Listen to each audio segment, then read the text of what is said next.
नमस्कार दोस्तों, DD react के एक और रिएक्शन वीडियो में आप सभी का स्वागत है। मैं हूं आलोक। तो आज जो वीडियो लेकर आया हूं वीडियो है नायला पाकिस्तानी रिएक्शन का और इसका टाइटल है Bangladesh started crying for Indian tomato and onion. अच्छा जी, बढ़िया है। चलिए देखते हैं वीडियो में क्या है। जैसे कि दोस्तों हमने आप सबको पहले ही आगाह कर दिया था कि इंडिया और बांग्लादेश के बीच जो ट्रांसशिपमेंट फैसिलिटी जो इंडिया ने बांग्लादेश को 2020 में दी थी वो सस्पेंड होगी। और आज की ताज़ा तरीन खबर ये है कि बांग्लादेश के जो ट्रेड मिनिस्टर है भाई घुटनों पे आ गए हैं और इल्तिजा कर रहे हैं कि काइंडली ये जो फैसिलिटी है इसको दोबारा बहाल किया जाए, क्योंकि इंडिया और बांग्लादेश के बॉर्डर पर बांग्लादेश की साइड से ट्रक्स की लाइन लगी हुई है जिसमें चीज़ें गलती सटती नजर आ रही है और मिलियन ऑफ डॉलर जो है बांग्लादेश के लॉस में जाते हुए दिखाई दे रहे हैं। वजह सिर्फ ये है कि बांग्लादेश जो है चाइना को जी फैसिलिटेट कर रहा है अपने बॉर्डर पर चिकन नेक कॉरिडोर पर। इंडिया कभी भी बॉर्डर को लेकर रिस्क नहीं लेता। उन्होंने बार बार बांग्लादेश को कहा कि छोटे बच्चे हो तुम्हें माफ किया, लेकिन चाइना के मामला जब भी होता है वो पाकिस्तान में सी पैक का हो या फिर चिकन नेक कॉरिडोर। ये कब कहा भारत ने कि छोटे बच्चे हो? मुझे लगता है कि ऐसी लैंग्वेज तो कोई भी इस्तेमाल नहीं करेगा। कभी कोई ऑफिशियल स्टेटमेंट इस तरह की आई नहीं, कभी नहीं आई। हाँ, बांग्लादेश की तरफ से जो स्टेटमेंट आई उसके जवाब में एक ऑफिशियल रिप्लाई जरूर आया था, लेकिन उसकी लैंग्वेज भी ऐसी नहीं थी। और भारत ने कभी नहीं कहा कि ये मत करो, वो मत करो, कभी नहीं कहा। नेवर। आप एक ऑफिशियल स्टेटमेंट निकाल के दे दें, कभी नहीं कहा भारत ने। पे चिकन नेक कॉरिडोर पर चाइना के एयरबेस का इंडिया जो है बहुत ज़्यादा एग्रेसिव मूड में आ जाता है। और ये जो ट्रेड अटैक है मुझे लगता है इसके बाद जो है या तो यूनिस सरकार बिल्कुल ही एंटी हो जाएगी या फिर जी बिल्कुल मालदीव की तरह वो सॉरी करेंगे और फिर भी आप बड़े भाई और हम छोटे भाई का रिश्ता भी देखने को मिल सकता है। सो अवाम की तरफ बढ़ते हैं और जानते हैं कि मिलियन ऑफ डॉलर का जो लॉस हो रहा है यूनिस गवर्नमेंट को, इसकी रिस्पॉन्सिबिलिटी आखिर कौन लेगा बांग्लादेश में? इंटरनेशनल रिलेशन में जो है हम जब किसी चीज़ की बात करते हैं तो हमें जो है इतना जो है सेंस होना चाहिए कि हम उसके मुकाबले में है या नहीं। और दूसरी बात यह है कि बांग्लादेश हो या इंडिया हो या जो भी कंट्री हो, तो जो ट्रेड वार है वो जो है एक लिमिट तक होनी चाहिए, क्योंकि इससे जो है जो आम लोग होते हैं वो जो है हमारे पास जो है मुतासर होते हैं। ठीक हो गया। अब गवर्नमेंट की पॉलिसीज की वजह से जो है आम लोग मुतासर हो तो उसका कोई जो है जवाब नहीं बनता हमारे पास। और उसके अलावा जो है मैं तो कहता हूँ कि जो है जो ट्रेड वार है वो जो है फिर से बहाल होनी चाहिए और जो है फ्री ट्रेड होनी चाहिए, जितनी भी जो है हमारे सब कॉन्टिनेंट जो है उसमें होनी चाहिए, क्योंकि हमारे साथ डिफरेंट रिसोर्सेज है हर एक के साथ। सर देखें, इससे इंडिया का माइंडसेट भी पता चलता है कि एक साल से एंटी इंडिया के खिलाफ बोलने वाला मुल्क कोई इंडिया ने एक्शन नहीं दिया। बस एक दफ़ा बोला कि हिंदुओं का ख्याल रखे, ऐसा मत करें।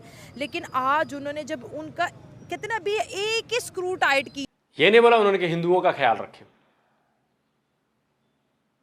उन्होंने बोला माइनॉरिटीज का ख्याल रखें। फर्क है। माइनॉरिटीज में सब आते हैं, हिंदूज भी आते हैं, क्रिश्चियंस भी आते हैं, बौद्ध भी आते हैं, सारे लोग आते हैं। उन्होंने सिर्फ हिंदूज की बात नहीं की, माइनॉरिटीज की बात की है।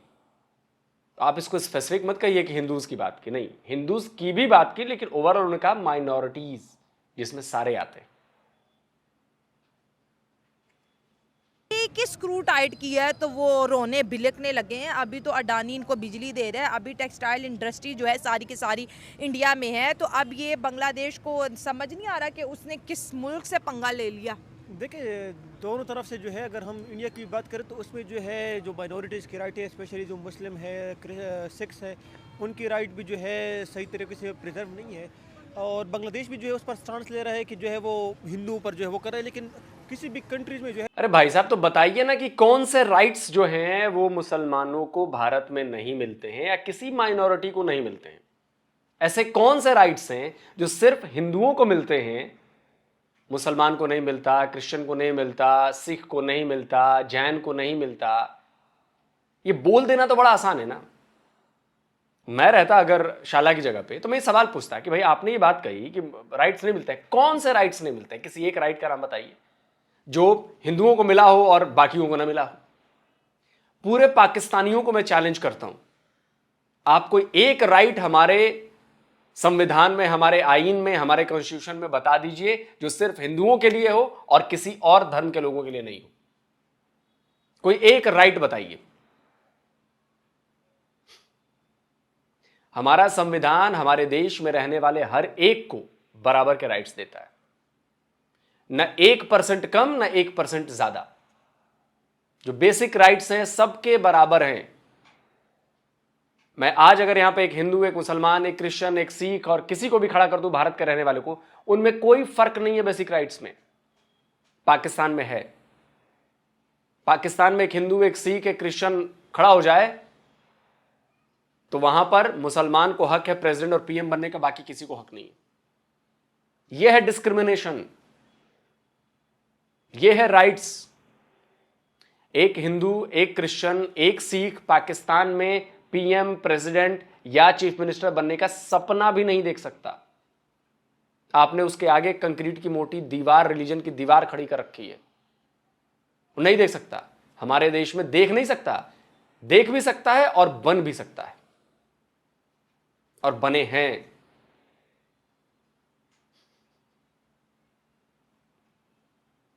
किसी भी कंट्रीज में जो है जो माइनॉरिटीज राइट्स हो उसको जो है दूसरे एंगल से नहीं देखते कि वहाँ पर जो है हमारे साथ क्या हो रहा है ना। बांग्लादेश की अपनी स्टेट है, वो जो है अगर हिंदू है उनके साथ जो है वो अच्छा बर्ताव करेंगे ना, और साथ में जो है इंडिया पर भी जो है लाजिम है कि वो भी मुसलमानों के साथ अच्छा बर्ताव करेंगे। लेकिन इस तरह जो है अगर आप जो है इतनी पावर रखती नहीं हो और फिर आप जो है जो एशियन जेंट है उनके साथ जो है आप पंगा ले लेते हो, तो आपको देखना चाहिए कि आप जो है मतलब फिर करोगे क्या। आपको जो है अल्टरनेट वे देखना चाहिए। मुस्लिम राइट्स को जो है जरूर प्रिजर्व करना चाहिए। जो मुसलमानों में, इंडिया में मुसलमानों के साथ हो रहा है उनको जरूर वो करना चाहिए, और यहाँ से उनकी जो है स्क्रू टाइट करना चाहिए। लेकिन बांग्लादेश क्या हो रहा है? क्या नमाज नहीं पढ़ने दी जा रही, कि बकरीद पर कुर्बानी नहीं करने दी जा रही, या मस्जिद नहीं बनवाने दिए जा रहे, या उनको मुसलमानों को नौकरी में नहीं रखा जा रहा, या सरकार की कोई पॉलिसी हो जो मुसलमान के खिलाफ हो, या सरकार की ऐसी कोई पॉलिसी हो जो मुसलमानों को नहीं मिल रही हो? क्या? या अस्पतालों में ये देखा जा रहा है कि तुम हिंदू हो तो तुम्हारा इलाज करेंगे, तो मुसलमान हो तो नहीं करेंगे? कौन से राइट्स, कौन सी ऐसी चीज हो रही है, ये तो बताइए। सवाल शायला आपको पूछना चाहिए। जब भी कोई ये पूछे ना कि मुसलमानों को राइट्स नहीं मिल रहे, तो पूछना चाहिए कि कौन से राइट्स नहीं मिल रहे हैं। हवा हवाई मैं भी बातें कर दूं, फलानी जगह पे तो राइट्स ही नहीं मिल रहे आपको, तो बताना पड़ेगा ना कौन से राइट्स। लेकिन बांग्लादेश को देखना चाहिए कि मतलब आगे क्या हो रहा है। अगर इनके साथ जो है अगर हम इंडिया के मुसलमानों का कहते हैं, देखिए अगर इंडिया तरक्की कर रहा है तो उसमें सब एक तरह ही चल रहे हैं ना। बिजनेसमैन ऐसे तो नहीं है कि इंडिया में सिर्फ हिंदू है मुसलमान नहीं है। ऐसा भी नहीं है कि बॉलीवुड में हिंदू सिर्फ हैं और मुसलमान नहीं है। वो तो इक्वली ग्रो कर रहे हैं। इंडिया में जिसके पास टैलेंट है, हमने क्रिकेट में भी देखा टैलेंटेड मुसलमान आके खेल रहे हैं और बड़े बड़े स्टार बन चुके हैं। मसला ये नहीं है, मसला ये है कि बांग्लादेश। चलिए, थैंक यू शाइला कि आपने ये बातें कही। ये जरूरी है बातें करनी, लेकिन वो काउंटर क्वेश्चन वहां पर होना चाहिए था कि कौन से राइट्स नहीं है, ऐसा कौन सी चीज है जो नहीं करने दी जा रही मुसलमानों को, या ऐसी कौन सी चीज है जो सिर्फ हिंदुओं के पास है मुसलमानों के पास नहीं है। ये बात होनी चाहिए। ये आपने बात कही, ये ठीक कही बात आपने, लेकिन वो काउंटर क्वेश्चन होने चाहिए। तभी आप सामने वाले को सच्चाई बता पाएंगी, सच से सामना करवा पाएंगी। देश और इंडिया की जो वॉर है वो बहुत बढ़ती चली जा रही है। मुझे लगता है जैसे आप कह रहे हो कि उन्होंने एक बहुत बड़े मुल्क को ललकारा है। इंडिया बहुत बड़ा ट्रेड मार्केट है, बांग्लादेश बहुत छोटे है। अब जैसे इंडिया ने उनके ट्रांसशिपमेंट फैसिलिटी बंद कर दी, कल इंडिया उनकी बिजली बंद कर देगा, टेक्सटाइल बंद कर देगा, तो ये मुल्क इस ट्रेड वॉर को बर्दाश्त कर सकता है। और क्योंकि शेख हसीना जब थी तब तक सब अच्छा चल रहा था। डॉक्टर यूनुस को बड़े मसले हैं इंडिया से। देखिए, फ़िलहाल तो मैं कह रहा हूँ कि जो ट्रेड वार जो है बहाल होनी चाहिए, लेकिन जो बांग्लादेश की पॉलिसी है उसकी मैं बिल्कुल अगेंस्ट नहीं हूँ। क्योंकि जो है वक्तन फ़वक्तन जो है उसको जो है एक अलग जो है सॉवर्जिन स्टेट बनानी चाहिए कि जितनी भी मतलब आपको जो है एक अल्टरनेट मार्केट जो है वो इसके साथ हो, बांग्लादेश के साथ हो। बांग्लादेश की जो है टेक्सटाइल इंडस्ट्री जो है वो भी जो है यूरोप में बड़ी ग्रो कर रही है, ठीक है ना। तो इंडिया को अब नहीं ग्रो कर रही क्राइसिस के बाद। वो देखो, उसको जो है अगर वो अपनी एक अल्टरनेट वे जो है वो फाइंड कर देता तो वो डेफिनेटली जो है उसको मुतासिर नहीं होता इंडिया की उससे पॉलिसी की वजह से। अब इंडिया के ट्रेड मिनिस्टर जो ग्रो कर रही है, महीनों से सैलरी नहीं मिली है। स्क्रीनशॉट लगाओ भाई, गारमेंट फैक्ट्रीज में काम करने वाले लोगों को महीनों से सैलरी नहीं मिल रही है, घंटे का ग्रो कर रही है रेडीमेड स्टडी और गारमेंट इंडस्ट्री और टेक्सटाइल इंडस्ट्री। आप लोग कौन सी दुनिया में रहते हैं जनाब? थोड़ा बाहर निकलो, खबरें वबरें पढ़ा करो। तो मोदी साहब से रिक्वेस्ट कर रहे हैं, भीख मांग रहे हैं, आप बांग्लादेश को क्या मशवरा देंगे, क्योंकि ऑडियंस हमें वहाँ से भी सुनती है। मैं तो ये कह रहा हूँ कि बांग्लादेश को जो है पहले अपना जो है स्टांस जो है अपनी जो है जो इकोनॉमिक स्टेबिलिटी है उस पर जो है पहले काम करना चाहिए। फिर जो है वो अगर इंडिया को ललकारे है वो करे तो वो उनका जो है अपना राइट है, ठीक है। और जो इंडिया है उनकी इंडिया गवर्नमेंट में भी जो है आरएसएस की जो है जो आइडियोलॉजी है वो भी साफ दिखाई दे रही है, उसमें जो मुसलमानों के साथ कोई बेहतर सलूक नहीं हो रहा है, ठीक है ना। वो रिस्पॉन्स होना चाहिए, बांग्लादेश की तरफ से भी होना चाहिए, पाकिस्तान की तरफ से भी होना चाहिए। अच्छा, आप कह रहे हैं आरएसएस मुसलमानों के साथ अच्छा सलूक नहीं करती, तो ये बांग्लादेश में हिंदुओं ने क्या बिगाड़ा था? ये देखे आप जो है कहीं से जो है उसका जो है स्क्रीव वो करेंगे। मैं कभी भी ये नहीं कह रहा हूँ कि जो आप माइनॉरिटीज़ है माइनॉरिटीज़ की राइट पर जो है वो आप जो है डाका डालें। अगर आरएसएस गलत कर रही है तो उनमें जो है जो बांग्लादेश में हिंदू रह रहे हैं उनका साथ कोई ताल्लुक नहीं है, ठीक है। लेकिन जो है अगर आप एक अल्टरनेट, तो जब बाबरी मस्जिद गिरी तो भारत की मस्जिद थी, भारत का वो सब कुछ था, तो आपके यहाँ हिंदू मंदिर क्यों तोड़े गए? आपके यहां हिंदू मंदिर क्यों तोड़े गए? कमाल है यार। और आरएसएस कर रही है, क्या कर रही है आरएसएस? वैसे क्या कर रही है? आपके यहां जमात उद दावा, आप ही की सरकार ने उसको आतंकवादी संगठन घोषित किया। आपके यहां सैकड़ों आतंकवादी संगठन है, 139 यूएन डेजिग्नेटेड आतंकी संगठन आपके यहां है, मतलब आतंकी हैं आपके यहां 139 यूएन डेजिग्नेटेड आतंकी। भारत में एक बता दो ना, भारत में एक बता दो यूएन डेजिग्नेटेड आतंकी संगठन। और अगर आरएसएस इतना ही जुल्म कर रही है तो मुसलमान इस देश में बढ़ कैसे गए? आरएसएस अगर इतना ही जुल्म कर रही है तो मुसलमान प्रेसिडेंट भी बन जाता है यार। आरएसएस अगर इतना जुल्म कर रही है तो भाई मुसलमान जो है वो चीफ मिनिस्टर भी बन जाता है जी। आरएसएस इतना जुल्म कर रही है तो जी ओवैसी ऐसे बढ़ चढ़कर भाषण देने लगते हैं जी। उनके भाई साहब कहते हैं 5 मिनट के लिए हट जाओ, ये बता देंगे वो बता देंगे।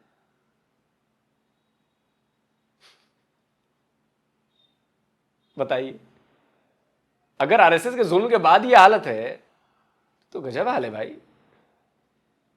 प्रोपेगेंडा नहीं चलने दिया जाएगा, याद रखिए।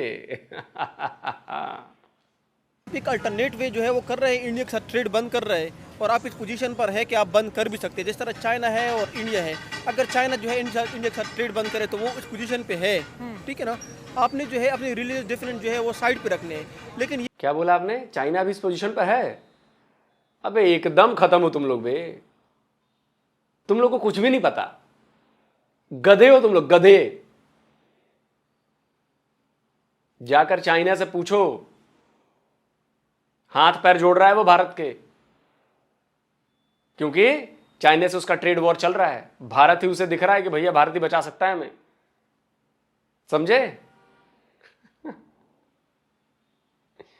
स्क्रीनशॉट लगाओ भाई। 85,000 वीजा दिए हैं चाइना ने इंडियंस को, 85,000 अभी लगाओ स्क्रीनशॉट। और तुम कह रहे हो कि बिजनेस रोकने की उसके पास वो है? नहीं है। अमेरिका से जो ट्रेड वॉर चली है उसमें सिर्फ और सिर्फ इंडिया ही बचा सकता है चाइना को, और कोई नहीं बचा सकता, क्योंकि इतनी बड़ी मार्केट और किसके पास है नहीं। वरना पाकिस्तान से दोस्ती न कर रहा होता चाइना कि यार तुम्हारे यहां सामान हम भिजवा देते हैं। अमेरिका में 30 करोड़ लोग रहते हैं, आपके यहां 25 करोड़ लोग रहते हैं, ज्यादा फर्क नहीं है अमेरिका में और अमेरिका की आबादी में और आपकी आबादी में। तो चाइना ने आपको क्यों नहीं कहा कि यार कोई बात नहीं, अमेरिका नहीं है ना, हमारे पास 25 करोड़ का एक और मार्केट मौजूद है। वो पता है कि भिखारी हैं, और आप कह रहे हो भारत से रोकने की उसमें है? नहीं है भाई, पढ़ा कर थोड़ा कुछ। लेकिन ये भी देखना है कि जो है अभी हमारा मुल्क जो है वो इस चीज़ को जो है बेयर कर सकता है या नहीं कर सकता। अब चाइना और बांग्लादेश क्लोज आ रहे हैं, तो इनकी क्लोजनेस से बांग्लादेश को फ़ायदा होगा या इंडिया और गुस्से में आएगा और बांग्लादेश के लिए ट्रेड में मुश्किलात? नहीं, डेफिनेटली मैं कह रहा हूँ कि डेफिनेटली फ़ायदा होगा, क्योंकि यहाँ पर जो है जो जितना भी जो है हमारे पास स्टेट ऑफ मलाइका है, जितना भी ये एरिया है, चाइना वहाँ पर पहले से जो है वो इंटरेस्टेड है, ठीक है ना। अगर जो है बांग्लादेश को ये अब स्टेट ऑफ मलक्का, वहां पर हम बैठे हुए हैं ऑलरेडी, उसका बांग्लादेश से कोई नाता नहीं है भाई, स्टेट ऑफ मलक्का का। यार कितने जाहिल लोग हैं यार, इनको कुछ नहीं पता होता। ये मौका मिल रहा है चाइना के साथ दोस्ती मिलाने का, तो मैं कह रहा हूँ कि जो है बांग्लादेश को जो है ये जो है वो करना चाहिए, चाइना के साथ जो है दोस्ती करनी चाहिए, ठीक है और ना। इंडिया से ताल्लुक तोड़ देना चाहिए। इस तरह डायरेक्ट ताल्लुक तो नहीं तोड़ना चाहिए, लेकिन अगर जहाँ से उनको ज़्यादा फ़ायदा मिले, मैं तो कह रहा हूँ कि वहाँ पर उसको जाना चाहिए। चलिए फायदे की गेम अब।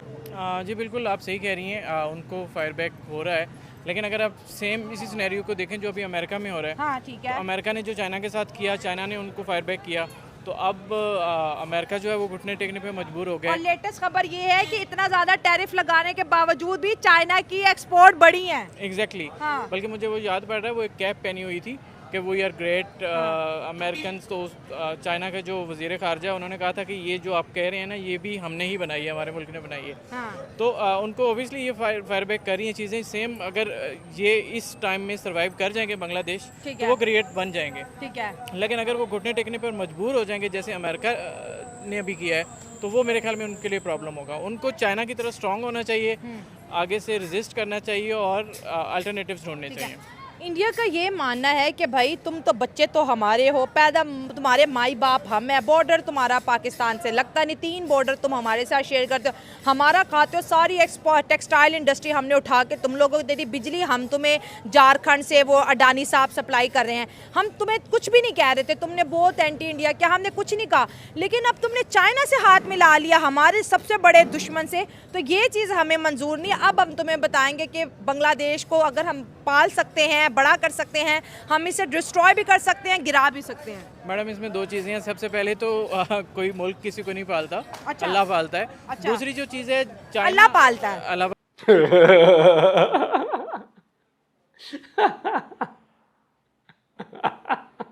अच्छा अल्लाह पालता है। चाइना जो है, चाइना के साथ हाथ बढ़ाना हर मुल्क की मजबूरी है, अच्छा। हर मुल्क की ज़रूरत है। इंडिया के साथ मजबूरी नहीं है, ज़रूरत नहीं है, चाइना के साथ ज़रूरत है। चाइना के साथ जो लगेगा वो ग्रेट बनेगा, ना कि इंडिया के साथ। इंडिया तो खुद सर्वाइव कर रहा है, वो तो खुद दूसरों के टुकड़ों पे पल रहा है। सर इंडिया दुनिया की 5th लार्जेस्ट। दूसरों के टुकड़ों पर पल रहा है। अबे एक झापड़ खाएगा अभी ना, सारे दांत बाहर आ जाएंगे तेरे। कुछ भी बोल देते हो तुम लोग यार, इसीलिए तुम पर दुनिया हंसती है। तू बेवकूफ है। एक अच्छी घड़ी पहनने से, एक अच्छी शर्ट पहनने से आदमी अकलमंद नहीं लगता, बोलने से लगता है, बातों से लगता है। भारत दूसरों के टुकड़ों पे पल रहा है। तुझे पता है हमारा फॉरेक्स रिजर्व कितना है? $650 बिलियन। और तेरा कितना है? 10-12 बिलियन डॉलर। तो टुकड़ों पे कौन पल रहा है? किसका पीएम भीख मांगने जाता है? यूनुस भी मांग रहा है भीख, IMF से लोन मिलने वाला है उसको, और भारत टुकड़ों पे पल रहा। शिट।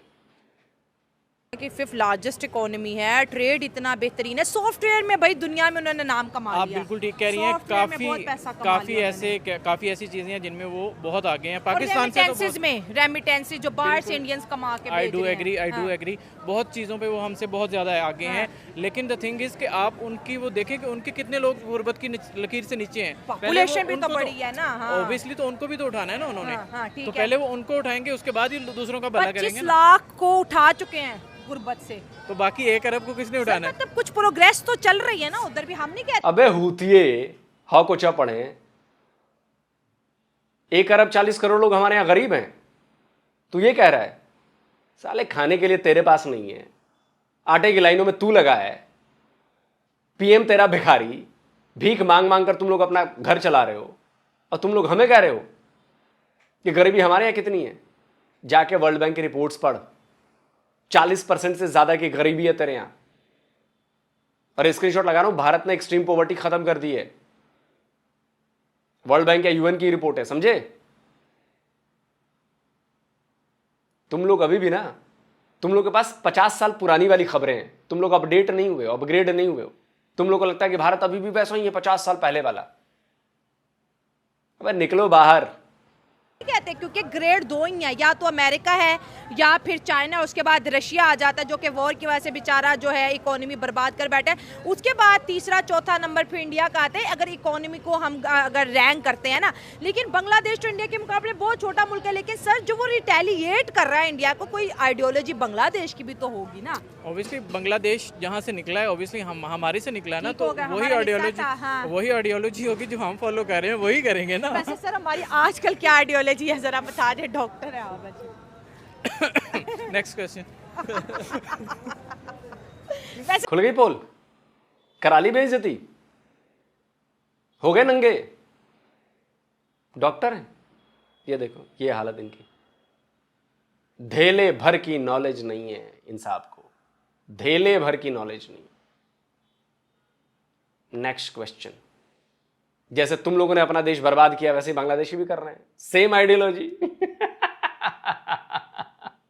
वैसे ये भी स्मार्ट आंसर है। अच्छा मैडम, जो इंटरनेशनल रिलेशनशिप का जो रूल होता है उसमें हमेशा अपना इंटरेस्ट देखना होता है आपने। ठीक है, तो मेरे मुताबिक पहले बांग्लादेश को इस तरह की बातें नहीं करनी चाहिए थी जो इनको नुकसान हो। सही है। अब देखें, जो मेरे मुताबिक मेन इशू ये हो रहा है कि जो चाइना है वो अपना इन्फ्लुएंस बढ़ना चाह रहा है बांग्लादेश में क्योंकि चाइना के को इस तरह पार्टनर्स की ज़रूरत है, जिस तरह पाकिस्तान है वो भी इनके इतना कोई खास साथ नहीं दे रहा, तुर्की है, ईरान है, तो वो अपना एक अच्छा विंग बनाना चाह रहा था ताकि, क्योंकि उसने कल को वर्ल्ड के साथ कम्पीट करना है। ठीक है। जिस तरह अमेरिका के साथ यूरोपियन कंट्रीज़ खड़ी हैं और अमेरिका के साथ बहुत सारे और ममालिक हैं, तो इस तरह चाइना भी चाह रहा है कि उसके साथ भी ऐसे ममालिक हों। जिस तरह अब बांग्लादेश की टेक्सटाइल इंडस्ट्री बहुत ही अच्छी है, तकरीबन सारे ब्रांड्स वहीं पे ही मैन्युफैक्चर होते हैं। ठीक है। तो चाइना वहाँ पे अपना इन्फ्लुएंस क्रिएट करना चाह रहा है, एयरबेस बनाना चाह रहा है ताकि समुद्र में मेरा इन्फ्लुएंस रहे, इंडिया तक अगर जंग हो तो जल्दी पहुंच सकूं, क्योंकि चाइना के कहीं ना कहीं दिमाग में ये घुस चुकी है कि मेरी इंडिया से वॉर होनी है। नहीं, वॉर चाइना तो मेरे मुताबिक वॉर के बारे में सोचता हूँ, हमेशा इकोनॉमी के बारे में सोच रहा होता है, उसकी फर्स्ट प्रायोरिटी हमेशा इकोनॉमी होती है। लेकिन फिर वो उस जगह पर अपनी एयरबेस क्यों बनाना चाहता है जो कि इंडिया के बॉर्डर के करीब हो, और जब चाइना और बांग्लादेश की आपस में कमिटमेंट बढ़ती हैं एयरबेस को लेके, दोस्तियों को लेके, तो तभी तो इंडिया ट्रांसशिपमेंट फैसिलिटी बंद करता है ना। अब ट्रेड रुकी हुई, आप चीखे मार रहे हैं। नहीं देखें, जहाँ तक बात है ना एयरबेस की, तो एयरबेस बनाना ये ज़रूरी नहीं है कि वो जंगी पॉइंट ऑफ व्यू से बना रहा हो, उसको और चीज़ भी हो सकती है, स्ट्रेटेजिकल पॉइंट ऑफ व्यू हो सकता है, वो इंडिया पे नज़र रखना चाह रहा हो। हाँ, यही है। हाँ, तो इंडिया, हाँ। ये नहीं है कि वो डायरेक्ट उस पर जंग ही करेगा। चाइना की जितनी जासूसी। अबे तो इसको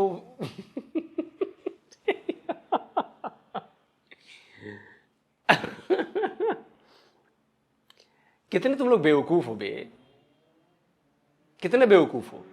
अगर हम अफगानिस्तान में आकर एक एयरबेस हम बनाएं तो तुम क्या कहोगे उसको, वो किस चीज के लिए बना रहे हैं हम। हाँ ठीक है, जासूसी करना है, कोई बात नहीं, कर लो। वह क्या बोलूं, छोड़ो यार इन लोग।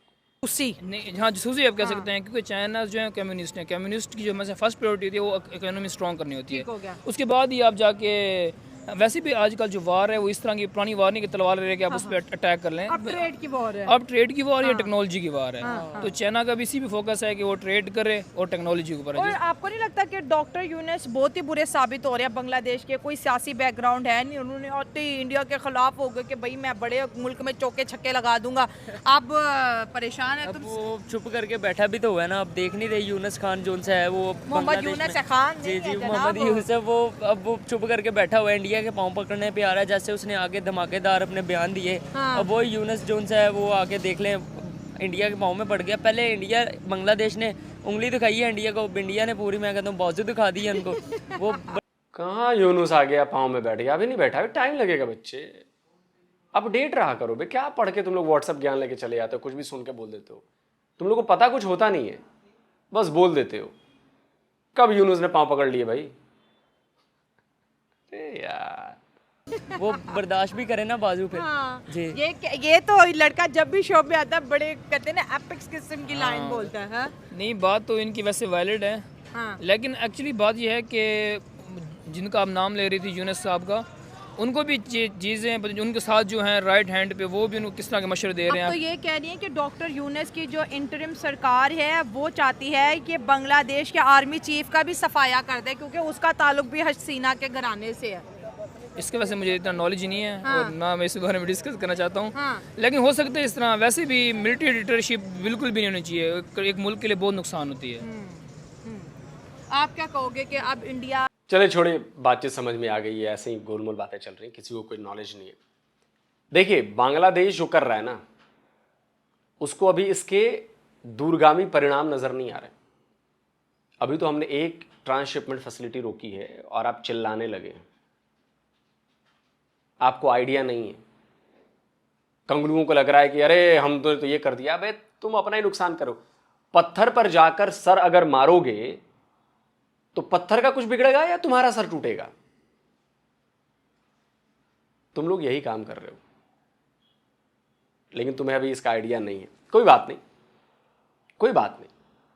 एक बात बताओ, तुम लोग जो बड़ा हीरो बन रहे थे ना, ये बताओ एक डीप सी पोर्ट का नाम बता दो जो तुम्हारे पास हो। एक डीप सी पोर्ट नहीं है। एक तुम लोगों ने अभी बनवाना चालू किया है मातारबाड़ी में, वो पता है कब मिलेगा? 2029-30 में ऑपरेशनल होगा। वो जापान बना रहा है। 5 साल क्या करोगे? डीप सी पोर्ट का मतलब होता है जहां बड़े बड़े जहाज आके लग सके। अब यूरोप में भेजोगे, अमेरिका भेजोगे, तो छोटे छोटे जहाजों से नहीं भेजोगे ना सामान, कॉस्टिंग भारी पड़ेगी। वहां चाहिए बड़े जहाज, और बड़े जहाज को करने के लिए तुम्हारे पास पोर्ट ही नहीं है। वो तो हमारे कोलकाता से भी तुम लोग भेजते थे। हमारे इधर जो पोर्ट है वहां से तुम लोग भेजते थे, कोच्चि में, कहीं मुंबई में, कहीं इधर से उधर से। ये सारे हमारे ट्रांसशिपमेंट यूज करते थे तुम लोग। और इतना आसान भी नहीं डीप सी पोर्ट बना लेना, अरबों रुपए लगते हैं। तुम्हारी इकोनॉमिक कंडीशन वैसे ही खराब है, IMF से लोन ले रहे हो, वो तो भला हो जापान के कुछ पैसे से देके बनवा रहे हो, लेकिन वो भी 5 साल लगेंगे अभी। तो एक तो डीप सी पोर्ट नहीं है तुम्हारे पास, जिससे बड़े शिपमेंट्स तुम्हारे पास 30 से 35 हजार टन के जहाज से ज्यादा बड़े जहाज तुम्हारे पास आ ही नहीं सकते। पोर्ट ही नहीं है उनको लाने के लिए। अभी तुम्हारा खर्चा करीब $3000 के आसपास आता है एक कंटेनर का, बड़ा कंटेनर। डीप सी पोर्ट बनेगा तो वो खर्चा करीब $1200-1300 का आ जाएगा। समझ रहे हो? $1800 अभी ज्यादा खर्च कर रहे हो तुम लोग। $1800 का मतलब समझते हो? पर कंटेनर। बे कौन सी दुनिया में हो तुम लोग बे? तुम लोग को अभी धीरे धीरे, जैसे मालदीव आया ना घुटने पर, आकर थूक कर चाटा ना उसमें मालदीव ने, वैसे ही तुम लोग भी आओगे। और हम तब फिर बात करेंगे, हम फिर बात करेंगे कि सारी अकड़ निकल गई, बड़े ऐंठ रहे थे, सारी ऐंठन निकल जाएगी, एक भी ऐंठन बचेगी नहीं, सारी ऐंठन निकल जाएगी। और अभी तो पंगा लेना शुरू किया, और अभी तो हमने बस स्टार्ट किया है, पहला स्टेप चले हैं। अभी जब फुल फ्लेज में ठुकाई पर चालू आ गए ना, भूखो मरोगे तुम लोग, भूखो। याद रखना मेरी बात। और यह भी याद रखना कि बांग्लादेशियों को हम वो सबक सिखाएंगे, उनकी आने वाली नस्लें याद रखेंगी, नस्लें याद रखेंगी तुम्हारी। अब तक तो हम बड़े भले बन रहे थे ना कि चलो ठीक है यार, कोई बात नहीं, हो जाता है कभी कभी, लेकिन अब नहीं। अभी तो एक कदम उठाया है ट्रांसशिपमेंट और तुम्हारी बैंडबाजी शुरू हो गई। आगे आगे देखो होता है क्या। दोस्तों आप बताएं कमेंट करके, आप क्या कहते हैं, आपकी राय क्या है। जल्दी मिलता हूं एक और नए वीडियो के साथ। नमस्कार, जय हिंद। तो अगर आप चाहते हैं मुझसे बात करना, मुझसे कोई सवाल पूछना, तो फैन कॉल पर आप मुझसे कनेक्ट हो सकते हैं। फैन कॉल में ये सुविधा है कि आप अपने हिसाब से वहां पर जाकर टाइम स्लॉट बुक कर सकते हैं कि आपको फलाने दिन मुझसे बात करनी है, फलाने टाइम पे मुझसे बात करनी है। लेकिन ये भी बता दूं कि ये पेड सर्विस है,